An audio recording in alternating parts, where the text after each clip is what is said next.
Above all, this government is determined to give people hope that tomorrow will be better than today, with real opportunities for everyone to fulfil their potential and build a better life, and I commend this legislation to the House. The question is that the bill now be read a second time. Leader of the Opposition, Kemi Badenoch.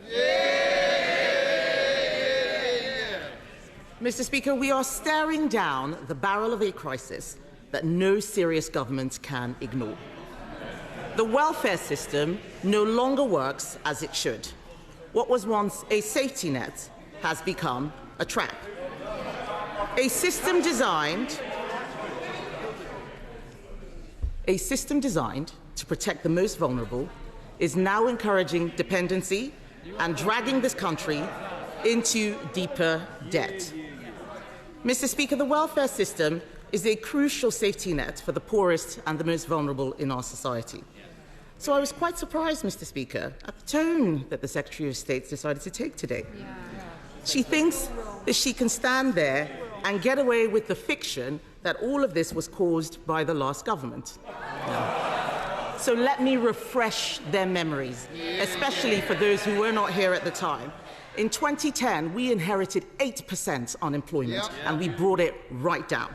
The last Conservative government reformed welfare to introduce universal credit, and our reforms helped ensure that employment more than halved and was at a near record low. What have we seen since they came in? Unemployment has risen every single month that Labour came into office. Mr. Speaker, during our time, indeed 800 jobs were created for every day that we were in office. And at the same time, until the COVID pandemic, we kept spending under control, cutting the deficit every year. But COVID changed everything. It did. Now we face a new... Mr. Speaker, it is delightful to hear them laughing. I remember us sitting on that side of the House, and they were demanding that we spend more and more and more money. Thank God it was Conservatives who were there under COVID. Labour would have bankrupted the country. We face, Mr. Speaker, we face a new reality. Under this government, every single working day, 3,000 people move on to incapacity benefits. 3,000 every single day. That is a 50% increase from when we left office. A 50% increase. They have only been in power 1 year, Mr. Speaker. Imagine what it's going to be like after the next 4 years. A 50% increase, 3,000 people onto incapacity benefits every day. That is not normal, it is not sustainable, and it is not acceptable. Spending is spiralling under Labour, Mr. Speaker. Will my right honourable friend give way? Yes, I will. Edward Lee. My right honourable friend quite rightly mentions COVID, and I'm sure there's one thing that we can agree on. Unfortunately, before COVID, people were assessed much more often in person. And during COVID, that was stopped, understandably. And we have to get these in-person assessments going. And we have to get them going quickly. Sure, that's something we can all agree on. Kemi Badenoch. The Father of the House is absolutely right. This is something that we should all be able to agree on. But they're too busy trying to shift the blame instead of solving the problem. Let's talk about solving the problem, Mr. Speaker. We have 28 million working people propping up 28 million people not working. The rider is getting heavier than the horse. Health and disability benefits were £40 billion before COVID.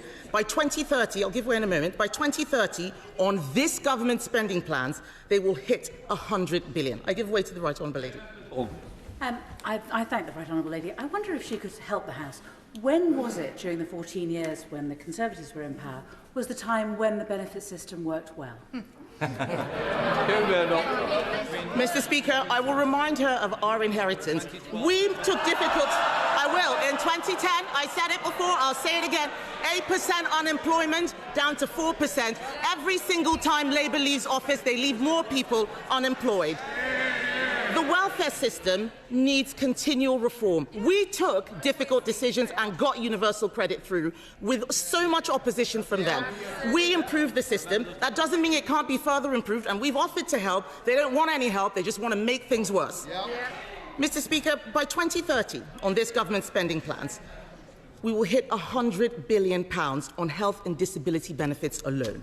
That is more than what we spend on defence. And this should make everyone in this House stop and think, because this bill does nothing to fix that problem, and that is why we cannot support it. The Conservative Party are the only party in this House urging restraint. And unless this House acts, they will bankrupt our children. They will bury the next generation under a mountain of borrowing and debt, and they will do it not because we had no choice, but because they lacked the courage to choose. A fundamental and serious programme to reform our welfare system is required, and this bill is not it. This bill is a fudge. And I feel sorry for the Right Honourable Lady. She looks as if she's being tortured. This is a rushed attempt to plug. We all know why this is happening. We all know why this is happening. I'll give way in a moment. We all know why this is happening. This is a rushed attempt to plug the Chancellor's fiscal hole. It is driven not by principle, but by panic. The changes were forced through not because they get more people into work, but because someone in 11 Downing Street made a mistake. It is clear that these changes were not designed to introduce fundamental reforms. How did we get here? Last year, at the Chancellor's first budget, she left herself no headroom.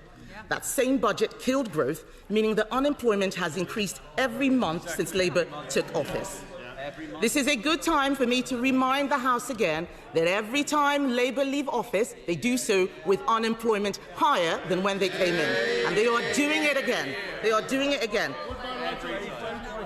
I'll give way to the Right Honourable Gentleman first. I'm very grateful for her giving way. I'm sure that she would not want an inaccurate statement to stand on the record. Unemployment fell under just two 20th century governments, the first Labour government and the 1970 government of Ted Heath. Now, I know that she's repeating a standard Conservative Party message, but it is a really cynical and silly misuse of statistics. The the honourable gentleman is simply wrong. He needs to get an education and look at the facts. I give way to my right honourable friend. It's just my right honourable friend agree with me that the chief architect of the fiasco which people with disabilities are facing today, and which every member of the Labour Party opposite is facing today, the chief architect is the Chancellor of the Exchequer. And the fact that she is not here to face up and take responsibility is all we need to know about her and those on the front bench opposite. My right honourable friend is quite right. This is a fiasco, and it is the Chancellor's fault. She marches them up and down the hill all the time. They're the ones who have to face their constituents. We are trying to help get a welfare system under control and get people into work. Yes. And my right honourable friend, he is right to raise the Chancellor. He's right to raise the Chancellor, because when that economic outlook worsened this spring, she chose to force through these changes to welfare, designed not to reform, not to improve the system, but to address a hole in her numbers. These changes were rushed for Rachel, as we say, Mr. Speaker. And I watched when she made that budget. It was quite clear she had no idea of the consequences of her decision. But the country should not have to pay for the mess she has made, and neither should disabled people. Even with these changes in this bill, welfare spending would still be billions higher at the end of the Parliament. Slowing down how much you increase spending is not a cut. And despite... I'll give way on that point. I thank her for giving way. I don't know about the rest of the House, but I'm slightly baffled here. The opposition has made a virtue of her blank slate and her blank sheet of paper. But is she in favour of more or less? Is she in favour of the actions of her government or not? Because this complete lack of taking responsibility is exactly what got us into this mess in the first place. Mr. Speaker, I'm not surprised he's baffled, because he's clearly not listening to what I'm saying. We have been very, very clear. We had three conditions. We've been very, very clear that we want to see the welfare budget come down. But I'll make some progress. Even with these changes in this bill, Mr. Speaker, welfare spending is still going to be higher by billions at the end of this Parliament. This is not a cut. Slowing down an increase is not a cut. We need to get this under control. But despite the obvious, I will make some progress. Despite the obvious flaws in this bill, Mr. Speaker, we offered to support benefit changes in the national interest. The honourable gentleman asked a question. I will answer it very clearly here for those who have not been paying attention. We agreed to support the government if they could make 3 simple commitments, not unachievable or unreasonable commitments. That first, they had to cut the overall welfare bill because we are spending far too much already. Second, if they would get more people into work. And third, if they would stand by the Chancellor's own commitment, her own commitment, that with taxes at a record level, because of her choices, she wouldn't be coming back for more tax rises. What did we get from the government? A sneery response indicating that they could manage on their own. How's that going? And what happened instead was that the number of MPs opposed to this bill grew ever larger until the inevitable U-turn finally came. Announced by press release dispatched after midnight, a panic letter setting out that the reforms had been gutted, and now the bill is more incoherent than it was at the beginning. I give way. I thank the Right Honourable Lady for giving way. Just to reflect on the record of the previous government, as of 2024, approximately 24% of the UK population, nearly 16 million people, were living in poverty. Between 2019 to 22-23, an additional 2.1 million people were living in poverty. And in the year until April 2024, before the Labour government came into power, 4.45 million, or 31% of children in the UK, were living in relative poverty. Will the Right Honourable Lady agree with me that the previous Tory government failed the majority of the population, including disabled people and children? No, I definitely will not agree with him. He's talking about relative poverty figures, and the fact is the best way to get people out of poverty is into work, something we did again and again and again. Mr. Speaker, the bill is more incoherent now than it was right at the beginning. It doesn't do the job at all. Reforms, which were not enough in the first place, will only now cut £2 billion from a ballooning budget instead of £5 billion. And they will create a new welfare trap and a 2-tier welfare system. Right up until the last moment, the government kept pushing and pushing, ruling out changes, sending their poor, weary ministers and ambitious backbench bootlickers out onto the airwaves. And then, as we have seen before, Mr. Speaker, at the last moment, I say to them, they abandon you. They abandon you after all of that. They have been hung out to dry, Mr. Speaker. The government does not care how it has made their backbenchers look. And it's not the first time. Week after week, the Right Honourable Lady was sent here to say with a straight face that she was right to cut the winter fuel payments, that there would be no turning back, that the country's finances would simply collapse if she didn't take pensioners' fuel money and give it to the trade unions. And her backbenchers sucked that one up. They muttered and they grumbled, but each of them went back and told their constituents that the winter fuel payments were being confiscated to fix the foundations. And only once pensioners had sat in the cold all winter and the Chancellor had tanked the economy and up and down the country Labour MPs had the door slammed in their face did they finally accept that it was a mistake. This time, when asked to line up behind a bill that cuts money from older disabled people with physical disabilities, a bill that, according to their own modelling, gets no one into work, funnily enough, lots of them didn't fancy another go. Perhaps they will think twice next time the Chancellor comes to them with a bad idea. Yes, I will give way. I thank the Leader of the Opposition for giving way. The Prime Minister's inability to control his backbenchers has meant that the Chancellor now has to find an extra £2.5 billion to fill the savings that she's claiming she's got. Can the Leader of the Opposition guess how she might raise that money? The fact, I thank my honourable friend for that question, the fact that they have refused not to commit to tax rises means that it's probably inevitable. But it is quite clear that Labour MPs will surely feel emboldened to push for more unaffordable changes to our welfare system, including to the 2-child benefit cap. So let's be clear. Part of the reason these plans have been so rushed and badly thought through is because of the mess the Chancellor has made. This is an attempt to find the quickest and crudest savings possible, to plug the hole she has created in the public finances, but the Chancellor is not the only one to blame. It beggars belief that the Labour Party came into office after 14 years in opposition with absolutely no serious plan for reforming welfare. What were they doing all that time? What were they doing? The welfare bill is already totally unsustainable, and it is only getting worse, Mr. Speaker. It is only getting worse. As I said, I'll give way to the Honourable. And as one of the Labour backbenchers who will be supporting the government, can I just point out there's not that many backbenchers behind her, and they get fewer every week. But perhaps, given what she's just said, she could tell us. She says she wants to cut further from the budget of the DWP. Where? What would she cut? What exactly would she do? We'd cut unemployment. Yes, Mr. Speaker. As I was saying, Mr. Speaker, health and disability benefits are forecast to rise to £100 billion. That will mean 1 in every £4 raised in income tax will be paying for these benefits. This is not sustainable. Until the pandemic, we on this side of the House had spent years bringing down the benefits bill and getting people back into work, including millions of disabled people. Talent, energy, ingenuity, these are not confined to those in perfect health. If we want to afford public services, improve people's lives and compete globally, we cannot consign so many people to a life out of work. We've got to get them into work. So I do believe that the whole House agrees the system needs change. I think we may disagree on what exactly that change looks like, but what we have in front of us today is just a big mess. I give way to my right honourable friend. The Secretary of State was right.